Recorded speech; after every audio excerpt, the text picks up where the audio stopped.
Shalom adik-adik. Shalom Kak. Kalau katanya bagaimana kabarnya, kalian jawab luar biasa. Yes, yes, yes. Katanya ya. Apa kabarnya adik-adik? Luar biasa. Yes, yes, yes. Baiklah adik-adik, sebelum kita memulai ibadah kita berdoa. Tuhan Yesus, terima kasih Bapak yang baik untuk penyertaan Bapak yang baik dalam hidup kami. Yesus Kristus, kami bersyukur Bapak, sehingga pada saat ini kami masih bisa beribadah bersama-sama dengan Engkau Tuhan Yesus. Terima kasih Bapak, berkatilah perdebatan kami dari awal pertengahan hingga akhirnya Bapak, biar nama saja dipuji dan dipermuliakan. Di dalam nama Tuhan Yesus Kristus kami telah berdoa dan mengucap syukur. Haleluya, amin. Baiklah adik-adik, kita akan memuji dan menggirangkan nama Tuhan. Kakak undang kita semua untuk bangkit berdiri. Kita akan atur pujian ini hari yang telah dijadikan Tuhan. Bertepuk tangan ya adik-adik.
Baiklah adik-adik, kita masih makin berdiri ya. Kita masih ada satu pujian lagi. Kita angkat satu pujian ini. Soraklah haleluya.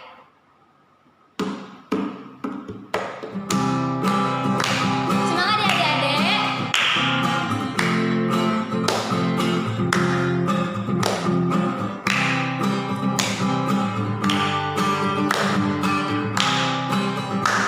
Segala puji syukur hanya bagimu Tuhan. Segala puji syukur hanya bagimu Tuhan. Sebab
Tuhan kita angkat satu lagu ini, Ku Mau Cinta Yesus Selamanya.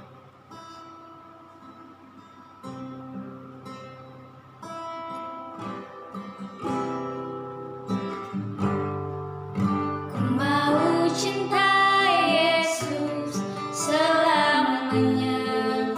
Ku mau cinta Yesus. Ku mau cinta Yesus selamanya. Meskipun badai silih berganti dalam hidupku, ku tetap cinta Yesus selamanya. Katakan ya Aba, ya Bapa, ya Aba.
Shalom.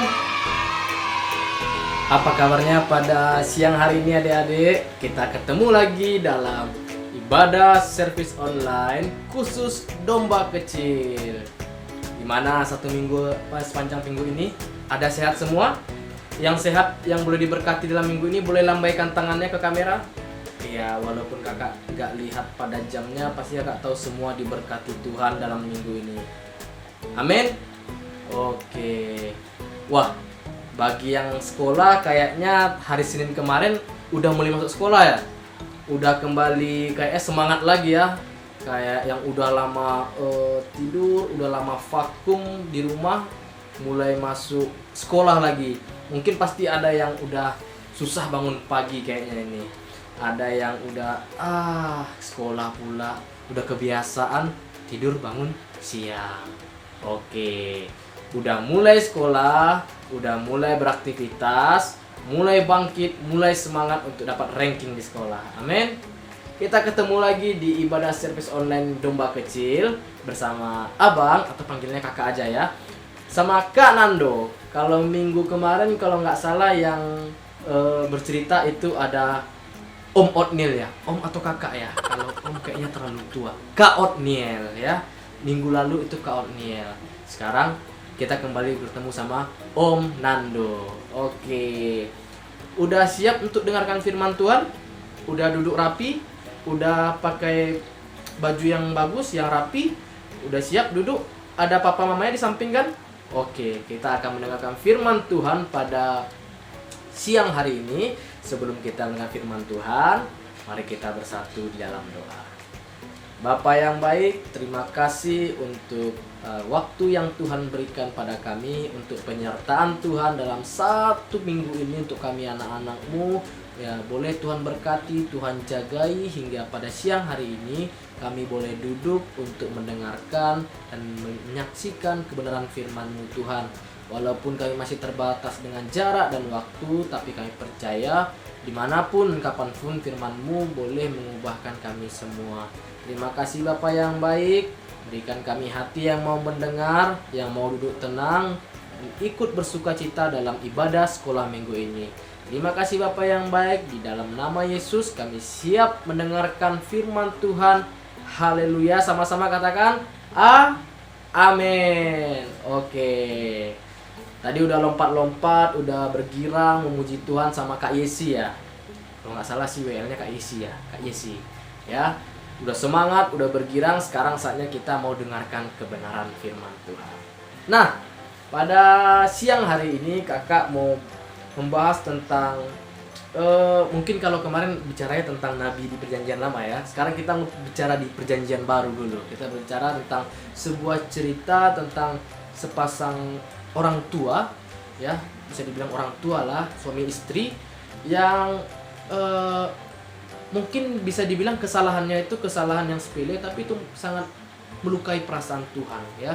Kita mau belajar di sini sejak kecil kita menjaga perasaan Tuhan. Jadi sedari kecil, selagi adik-adik masih kecil, masih sekolah SD, sudah mulai belajar menjaga perasaan Tuhan ya, tidak menyakiti hati Tuhan. Oke? Siang hari ini kita mau bahas tentang kejujuran versus kebohongan. Ya, kejujuran versus kebohongan. Kita buka aja cerita ini dari Kisah Para Rasul 5 ayat 1 sampai 11. Kita akan bercerita tentang sepasang suami istri yang tidak jujur di hadapan Tuhan, dan wah, ngeri sekali dampak yang diberikan atau hukuman yang Tuhan berikan ya. Ada sangat menakutkan, karena pada zaman itu, zaman masih para rasul ya, Tuhan waktu itu langsung istilahnya bisa langsung melakukan hukuman pada setiap orang gitu ya, bahkan melalui Roh Kudusnya gitu. Nah, kita mau baca tentang sepasang suami istri yang melukai perasaan Tuhan hanya karena sedikit perkataan yang tidak jujur ya. Nah, kita buka buka Alkitabnya, kita buka di Kisah Para Rasul 5 ayat 11. Yuk buka Alkitabnya, yuk Kak tungguin ya. Mungkin sebagian dari yang dengar ya, atau udah ada yang pernah dengar cerita ini, atau ada yang belum. Kita sama-sama ulang aja cerita ini ya. Kita buka di Kisah Para Rasul 5 ayat 1 sampai 11. Abang akan baca dengan cepat. Nanti adik-adik bisa perhatikan Alkitabnya ya. Oke. Ini tentang Ananias dan Safira ya. Jadi yang satu namanya Ananias, yang satu namanya Safira. Ananias suaminya, Safira istrinya ya. Jadi yang cowok Ananias dan yang cewek si Safira. Ada seorang lain yang bernama Ananias ya. Ia beserta istrinya Safira menjual sebidang tanah.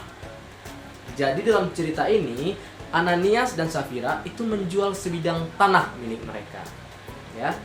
Dengan setahu istrinya, ia menahan sebagian dari hasil penjualan itu dan sebagian lagi dibawa dan diletakkan di depan kaki para rasul. Jadi setelah dijual, dia hasil penjualannya sebagian dia tahan, sebagian lagi dia bawa ke kaki para rasul. Ya. Tetapi Petrus berkata, Ananias, mengapa hatimu dikuasai iblis? Sehingga engkau mendustai Roh Kudus dan menahan sebagian dari hasil penjualan tanah itu. Selama tanah itu tidak dijual, bukankah itu tetap kepunyaanmu? Dan setelah dijual, bukankah hasilnya itu tetap dalam kuasamu? Mengapa engkau merencanakan perbuatan itu dalam hatimu? Engkau bukan mendustai manusia, tetapi mendustai Allah. Bayangkan, Petrus berkata, Ananias, kenapa kau hatimu dikuasai iblis? Bukankah kalau tanah itu tidak dijual, itu adalah milikmu? Dan kalaupun sudah dijual, itu tetap menjadi kuasamu. Mengapa engkau merencanakan perbuatan? Padahal kalau bisa dibilang, Petrus nggak tahu sebenarnya sebelumnya, tapi ada Roh Kudus yang menggerakkan berbicara kepada Petrus, sehingga Petrus tahu ternyata sebagian dari tanah ini ditahan oleh Ananias. Dan sebagian lagi dibawa kepada kaki para rasul seolah-olah dia menyerahkan seluruhnya. Inilah hasil penjualan tanahku semuanya. Padahal sebagian sudah ditahan. Ya. Makanya Petrus bilang, bukankah kalau tidak dijual punyamu? Dan kalaupun tidak dijual, punyamu juga. Engkau bukan mendustai manusia. Bayangkan, Petrus bilang, engkau tidak mendustai manusia, tetapi mendustai siapa? Mendustai Allah. Nah, ini dia yang bahaya nih, yang kita takutkan. Ketika mendengar perkataan itu, rebahlah Ananias dan putuslah nyawanya. Ya, bukan tali jemuran yang putus, nyawanya putus. Bayangkan. Seketika itu juga, setelah Petrus berkata seperti itu, langsung rebah, putus nyawanya. Bayangkan. Hanya karena berkata bahwa ini penjualan tanahku, padahal sebagian sudah dia tahan. Perkara kecil loh. Ya, kita lanjutkan dulu. Ya. Lalu, maka sangat ketakutanlah semua orang yang mendengarkan hal itu. Jadi waktu itu kan para murid banyak, terus orang-orang yang kumpul dengan rasul-rasul itu rame. Jadi ketika melihat itu mereka semua ketakutan. Ya, ketakutan kenapa? Ternyata bohong sedikit bisa langsung seperti itu. Putus nyawanya. Lalu datanglah beberapa orang muda, mereka menghafani mayat itu, mengusungnya keluar dan pergi menguburnya. Setelah Ananias rebah, nyawanya putus, beberapa orang muda datang mengangkat mayatnya, dikafani lalu dikubur. Ya, lalu dikubur. Kira-kira 3 jam kemudian masuk istrinya. Udah 3 jam dia udah dikubur, 3 jam kemudian masuk istri Ananias. Siapa namanya? Safira. Masuk istrinya. Ya. Tetapi ia tidak tahu apa yang terjadi. Istrinya nggak tahu kalau suaminya udah putus nyawanya. Ya. Kata Petrus kepadanya, katakanlah kepadaku dengan harga sekiankah tanah itu kamu jual? Petrus nanya, tes, ini jujur nggak sih? Dia sama nggak sih sama suaminya? Itu tanah kamu jual dengan harga sekian nggak? Lalu istrinya jawab, betul, sekian. Padahal dia nggak jual sekian. Petrus sudah tahu, ya kan? Kata Petrus, mengapa kamu berdua bersepakat untuk mencobai roh Tuhan? Mengapa kamu berdua bersepakat mencobai roh Tuhan? Ya, kenapa harus kamu bohongi harga dari penjualan tanah itu? Atau jumlah uang penjualan tanah itu, kenapa harus kalian bohongi? Lihatlah, kata Petrus lagi, lihatlah, orang-orang yang baru mengubur suamimu berdiri di depan pintu dan mereka juga akan mengusung engkau keluar. Lihat orang-orang yang baru saja pergi mengubur suamimu masih berdiri di pintu, karena kan baru 3 jam, ya kan? Baru 3 jam setelah dikubur, balik lagi. Orang-orang yang di depan pintu itu yang baru mengubur suamimu. Dan mereka juga akan mengusungmu keluar. Dalam artian apa? Dan mereka juga akan menguburkan istrinya Ananias. Seketika itu juga rebahlah perempuan itu. Rebah di kaki Petrus dan putuslah nyawanya. Jadi sudah suaminya dikuburkan, 3 jam kemudian datang istrinya seolah-olah tidak tahu apa-apa. Ya dia nggak tahu suaminya udah meninggal kan. Tiba-tiba Petrus nanya, betul dengan harga sekian kamu jual tanah itu? Dia bilang, betul sekian. Lalu mereka udah sepakat nih bohong kan. Seketika itu juga putuslah nyawanya dan rebah di hadapan Petrus. Ya. Ketika orang Buddha itu masuk, mereka mendapati dia sudah mati. Ya, lalu mereka mengusungnya keluar dan menguburnya di samping suaminya. Ya, maka sangat ketakutanlah seluruh jemaat dan semua orang yang mendengarkan hal itu. Aduh bang, kok khotbahnya ceritanya seram kali bang, sampai harus putus nyawa gitu. Oh, kita mau bahas ini dalam kehidupan kita sehari-hari. Mungkin dalam cerita ini Ananias dan Safira berbohong tentang penjualan bidang tanah. Tapi kalau sekarang adik-adik nggak mungkin kan jual sebidang tanah. Atau ada yang berniat mencari sertifikat rumahnya, tanahnya, mau dibawa ke keweden? Oh jangan, nggak boleh. Ya. Kita mau bicara tentang kejujuran. Jadi hanya sedikit saja kita tidak berkata jujur, ternyata Tuhan tersinggung. Atau Tuhan bisa merasa dilukai perasaannya. Ya, seperti tadi kata Petrus, apa tadi kata Petrus? Kau tidak hanya mendustai manusia, tapi juga mendustai Allah. Kejam gak tuh? Mendustai Allah. Ya, mungkin sekarang kita nggak berbicara tentang adik-adik, nggak berbicara tentang kami kan nggak punya tanah yang banyak, bang, kami nggak mungkin jual tanah. Oh enggak, kita berbicara tentang kejujuran yang kecil-kecil aja. Ya, mungkin ada yang dengan alasan bang, lagi kurang enak badan, aku nggak bisa ibadah hari ini. Kan, kalau udah bohong dia. Mungkin bohongnya karena padahal dia masih sehat. Atau yang kedua, dia tadi malam begadang. Dalam artian apa? Dia tidak mengutamakan ibadahnya. Dia lebih penting begadang malam, terus siangnya udah payah bangun. Ya. Nah, kita lihat dari hal-hal yang kecil. Mungkin kita dibilang, ditanya mama, besok pulang sekolah jam berapa? Di jadwal itu jam 12. Oh iya, besok kan mau pergi main PS dulu sama kawan. Oh iya, besok kan kami mau duduk-duduk dulu di tepi sungai. Oh, pulang jam 3 mah. Udah bohong. Ya, udah bohong. Itu melukai perasaan Tuhan. Tuhan sangat sedih melihat anak-anaknya bohong. Kayak Ananias dan Safira.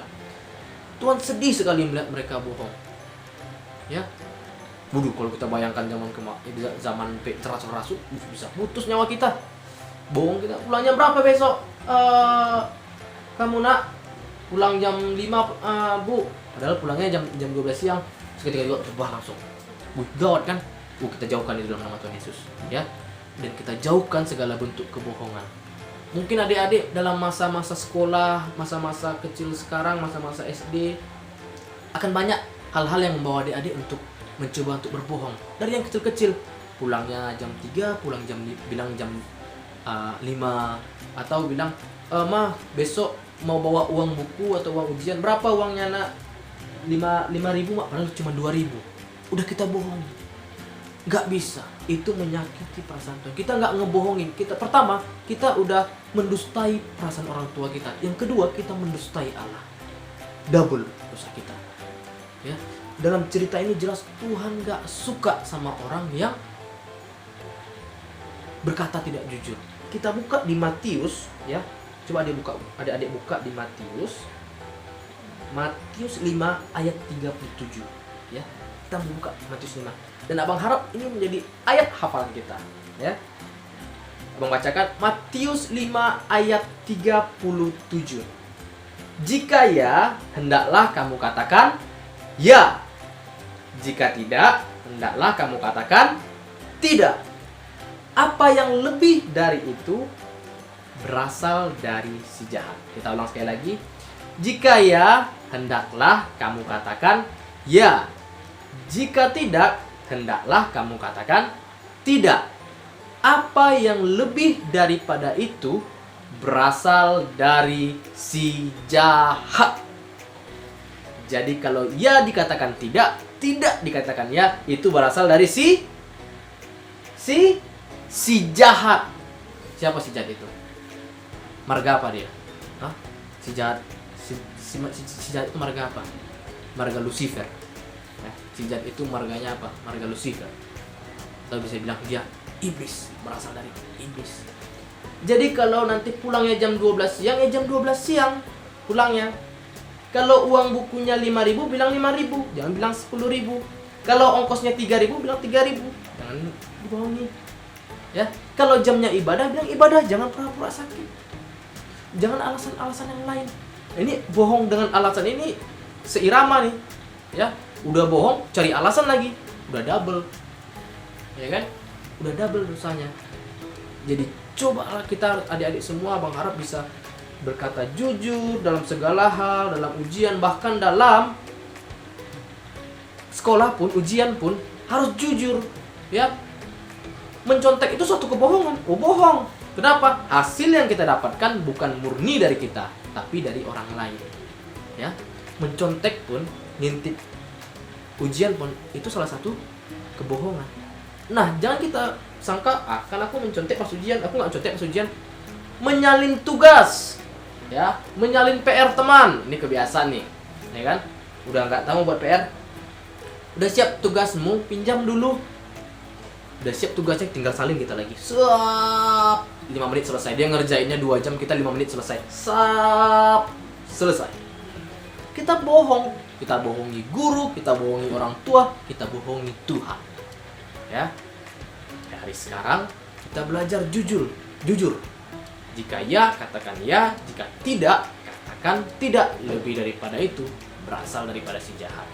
Kerjakan tugas dengan baik, kerjakan PR dengan baik sebisa mungkin. Minta bantu papa mama dan orang abang-abang ya yang di rumah. Kerjakan dengan baik. Ujian jangan mencontek ya. Jujur jam berapa pulang, kemana tadi gitu.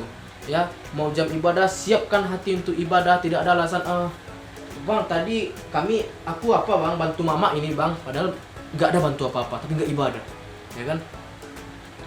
Wah, alasannya karena online gitu kan, jadi nggak dilihat kakak-kakaknya, nggak tahu kan, ibadah. Atau dibilang, Alfon, kalau ketemu nih misalnya, Alfon ada ibadah tadi, wah ada bang, oh iya, rasanya kita lihat kan duduk rame-rame Alfon kan, ditanya, Pak Ijo tadi ibadah bang, khotbahnya tentang apa?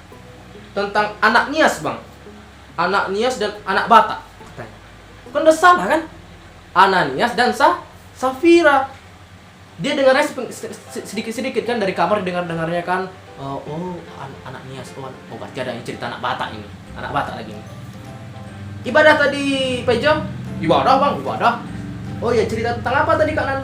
Itu tentang anak Nias sama anak Batak bang katanya. Udah meleset. Udah bohong, ya kan? Soal cerita tentang Ananias dan Safira, ya. Jadi belajar jujur dari hal-hal kecil, mulai dari membantu orang tua, ya. Jangan alasan cuci piring dulu, Ani, katanya kan. Ina, cuci piring dulu, nak. Bentar mah, lagi buat tugas aku, lagi banyak PR ku, padahal lagi chattingannya dia di HP-nya. Bantu dulu mandikan adek itu Ica. Bentar mak, lagi buat PR aku. Padahal lagi coret-coretnya dia, karena malas dia mandikan adiknya. Ya kan? Nggak boleh. Ya.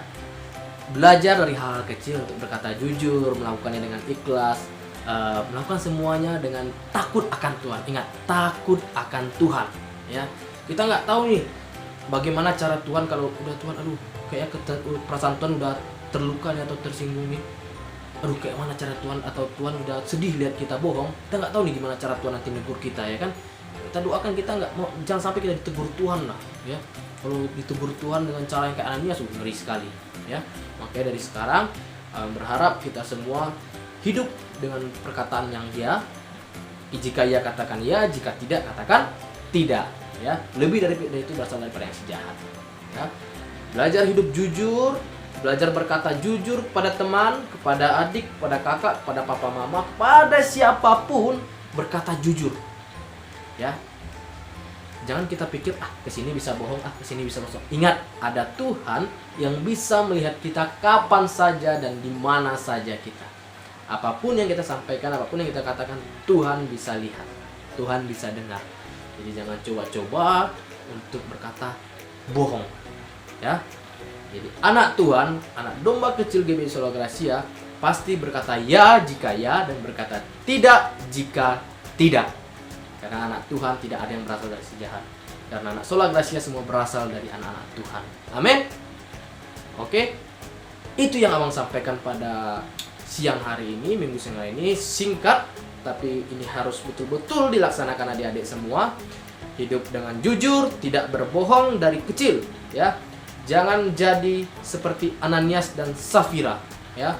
Menjadi anak-anak yang takut akan Tuhan, berkata ya jika ya dan berkata tidak jika tidak. Menjadi anak-anak kebanggaan yang hidup dalam kejujuran. Amin. Ayat hafalan kita tadi ingat Matius 5 ayat 37, kita baca sekali lagi. Jika ya, maka katakanlah ya. Jika tidak, maka kamu harus mengatakan tidak.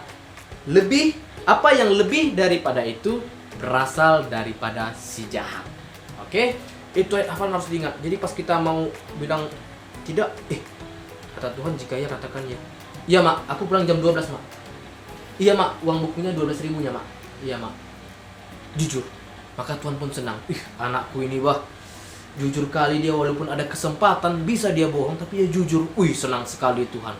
Mau bohong kita nih, kita ada kesempatan bohong, tapi kalau bilang, aku ingat tidak boleh bohong. Senang kali Tuhan itu. Ya, pas mau bohong, enggak deh, enggak boleh, aku enggak boleh bohong. Enggak, pas mak, memang 5.000 nya mak, memang 5.000 uang buku mak. Tuhan senang kali. Iya mak, aku pulang jam 2 nanti mak, pulang sekolah aku langsung ke rumah nanti mak. Iya mak. Senang kali Tuhan. Anakku ini ada kesempatan dia mau bohong, tapi dia nggak bohong. Anakku ini, Tuhan makin sayang sama kita. Kita makin disayang Tuhan, Tuhan makin sayang sama kita. Amin. Amin. Jika ya, katakan ya. Jika tidak, katakan tidak. Oke. Selamat hari Minggu buat adik-adik semua. Selamat hidup jujur, selamat hidup dalam kebenaran-kebenaran firman Tuhan. Kita kembali lagi bertemu dalam minggu depan dalam ibadah servis online sekolah minggu. Tuhan berkati adik-adik semua ya. Tuhan berkati dalam sekolahnya, yang sekolah semangat, giat belajar ya. Tetap jaga kesehatan, jangan kumpul-kumpul sama teman, pulang sekolah langsung pulang ya. Kalau bisa pakai masker terus dan cuci tangan supaya hidup sehat ya. Dalam hidup normal kita hidup sehat. Oke? Dapatkan ranking yang bagus, jadi juara kelas, membanggakan orang tua, membanggakan Tuhan kita. Amin. Amin firman Tuhan. Mari kita bersatu dalam doa. Ya. Bapak yang baik, terima kasih untuk waktu yang singkat yang Tuhan berikan dalam media online ini. Kami bisa beribadah dalam ibadah servis online domba kecil ya Tuhan. Tuhan, kami sudah mendengarkan cerita atau kebenaran firman Tuhan yang diambil dari kitab Kisah Para Rasul ya Tuhan, mengenai Ananias dan Safira yang mendustai bahkan berbohong kepada para rasul dan juga mendustai Tuhan, dan bagaimana mereka mendapatkan hukumannya Bapa. Tuhan, jauhkan hukuman itu dari hidup kami ya Bapa, anak-anak-Mu ya Bapa. Kami mau hidup jujur ya Tuhan dalam kebenaran firman Tuhan. Kami mau berkata apa adanya ya Tuhan. Kami mau berkata ya jika iya dan tidak jika tidak ya Tuhan. Kami mau menjadi anak-anak kebanggaan Tuhan yang menyenangkan hati Tuhan. Kami mau menyenangkan hati orang tua kami dengan berkata jujur terhadap apapun ya Bapa.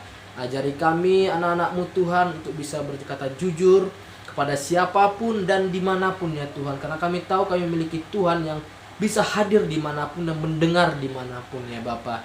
Bukan karena kami takut akan keberadaannya Tuhan melihat kami berbohong, tapi karena kami sadar kami tidak ingin melukai perasaan Tuhan. Terima kasih Bapa yang baik untuk ibadah servis online GBI Sola Gracia untuk domba kecil ini ya Bapa. Berkati anak-anak-Mu yang duduk diam manis mendengarkan firman-Mu ya Bapa. Tuhan berkati mereka dalam masa pertumbuhan mereka ya Bapa, dalam persekolahan mereka ya Bapa, dalam pergaulan mereka. Tuhan tutup bungkus dengan darah suci-Mu ya Bapa. Setiap perjalanan mereka kemanapun mereka pergi dan pulang sekolah ya Bapa, Tuhan jagai dan lindungi ya Bapa. Biarlah mereka tumbuh jadi generasi-generasi yang boleh memuliakan nama Tuhan dan boleh membanggakan kedua orang tua mereka ya Bapa. Terima kasih Bapa yang baik, terima kasih Yesus, semua firman-Mu materaikan dalam hidup kami semua, juga untuk hidup adik-adik kami yang di rumah ya Bapa, sehingga kami boleh beroleh berkat rohani ya Bapa, menjadi anak-anak yang boleh jujur dalam segala hal. Terima kasih Bapa yang baik, kami sudah mengakhiri ibadah kami dan kami telah mengucap syukur. Haleluya, sama-sama kita katakan amin. Oke, kita sudah selesai ibadah sekolah minggu. Kita bertemu lagi minggu depan. Tuhan Yesus memberkati. Shalom. Dadah.